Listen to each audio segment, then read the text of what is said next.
అందరికీ నమస్కారం. ముందుగా మన దేశంలో చదువుకొని వేరే దేశానికి ఉపాధి కోసం వెళ్ళి అక్కడ తాము సంపాదించినటువంటి డబ్బులో నుంచి మన దేశంలో వ్యవసాయం కోసం అప్పులు చేసి ఆత్మహత్యలు చేసుకున్నటువంటి రైతు కుటుంబాలకి సహాయపడాలి అనేటువంటి ఉద్దేశంతో భానుజ అక్క ప్రేరణతో సురేష్ గారు చేస్తున్నటువంటి ఈ సహాయానికి ఆయనకు చేతులెత్తి పాదాభివందనం చేస్తున్నారు.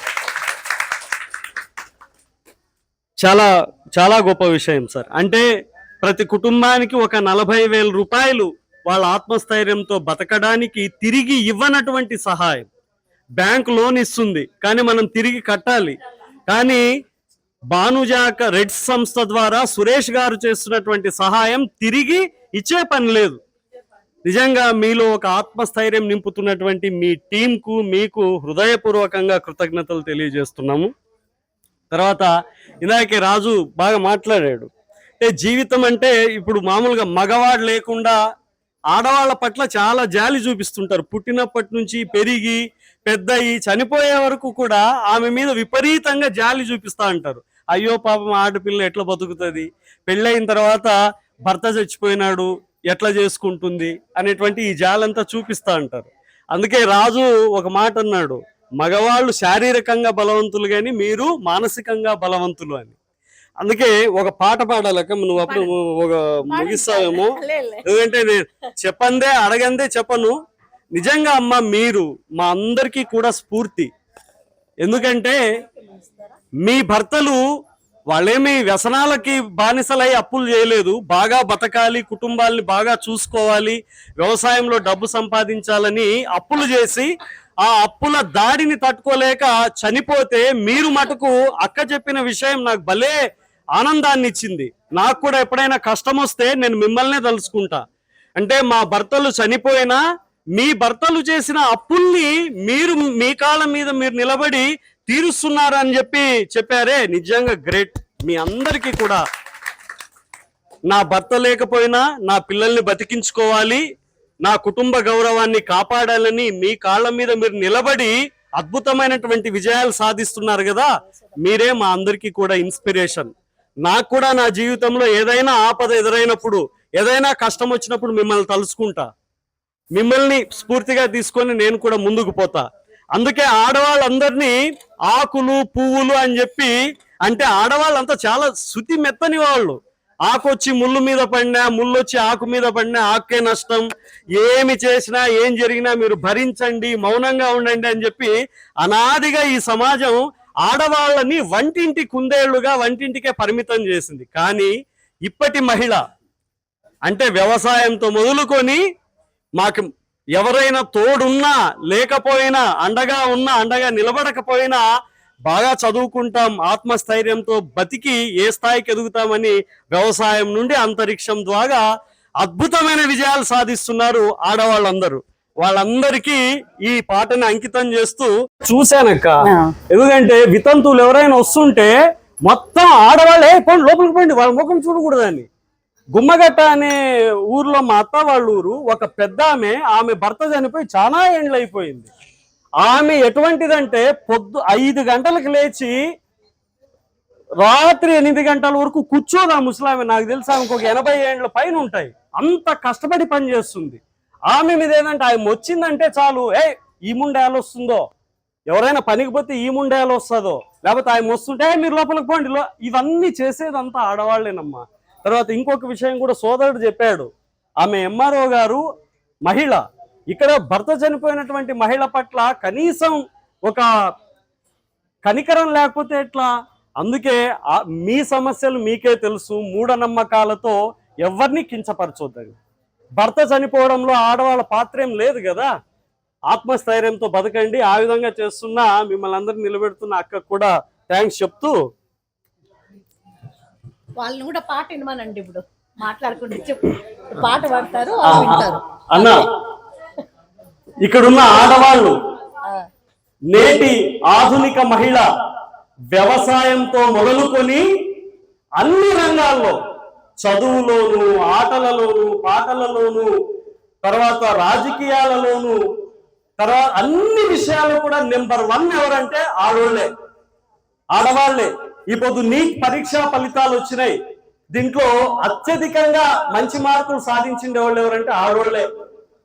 ఒలింపిక్స్ జరుగుతాయి, దాంట్లో ఎక్కువ పథకాలు సాధించే వాళ్ళు ఎవరంటే ఆడోళ్లే. కాబట్టి మీరు చేయలేనిది ఏదీ లేదమ్మా, మీరు ధైర్యంగా ఉండండి. సమాజం ఈ రోజు మిమ్మల్ని చీత్కరించిన సమాజమే రేపు మీరు ఆత్మస్థైర్యంతో నిలబడితే జేజేలు కొడుతుంది.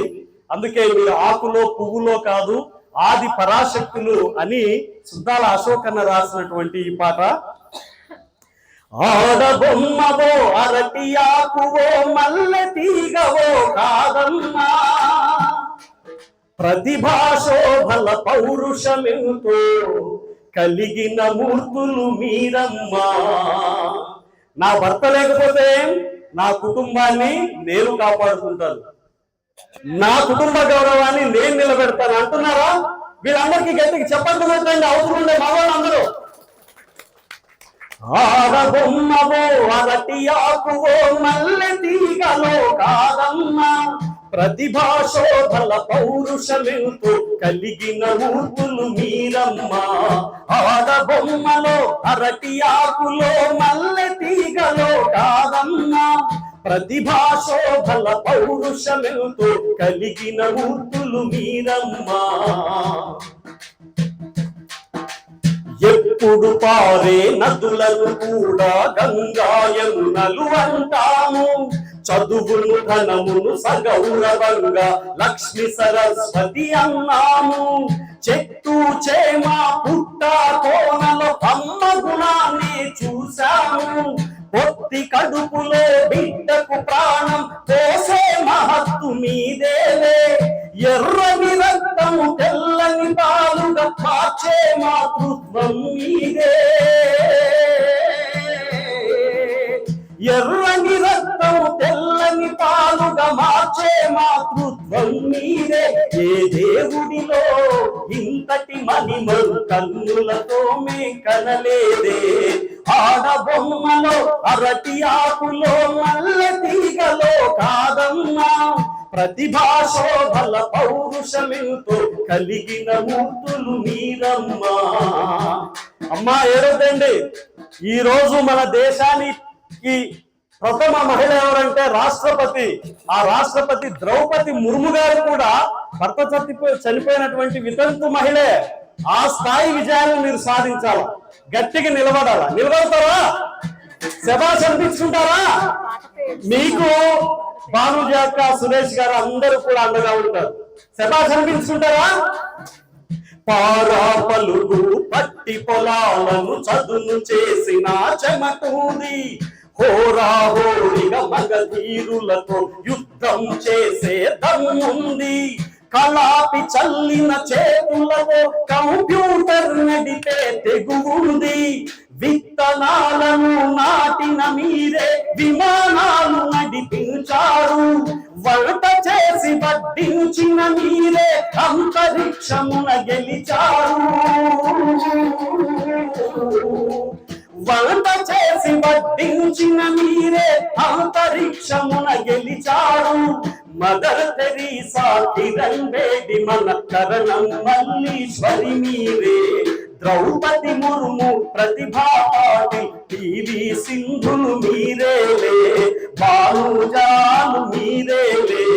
ఆడబొమ్మలో అరటి ఆకులో నల్లె తీగలో కాదమ్మా, ప్రతిభాశోభల పౌరుషమెంతో కలిగిన మూర్తులు మీరమ్మా. ఆడబొమ్మలో అరటి ఆకులో మల్లె తీగలో కాదమ్మా. ఇదమ్మా మీ శక్తి. ఈ అద్భుతమైన పాట ఇంకా గంట సేపు ఉపన్యాసం ఇవ్వచ్చు ఈ పాటని బేస్ చేసుకుని, కానీ ఆకలి అవుతుంది కాబట్టి భవిష్యత్తులో మీరు అద్భుతమైన భవిష్యత్తులో మీరు అద్భుతమైన విజయాలు సాధించాలని, ఈ రోజు మిమ్మల్ని చీత్కరించుకున్న మీ బంధువులు చుట్టుపక్కల సమాజమే రేపు పొద్దున్న మిమ్మల్ని శభాషం చెప్పి మెచ్చుకోవాలని కోరుకుంటూ అందరికీ ఆల్ ద బెస్ట్ అమ్మా. Thank you very much. నమస్తే.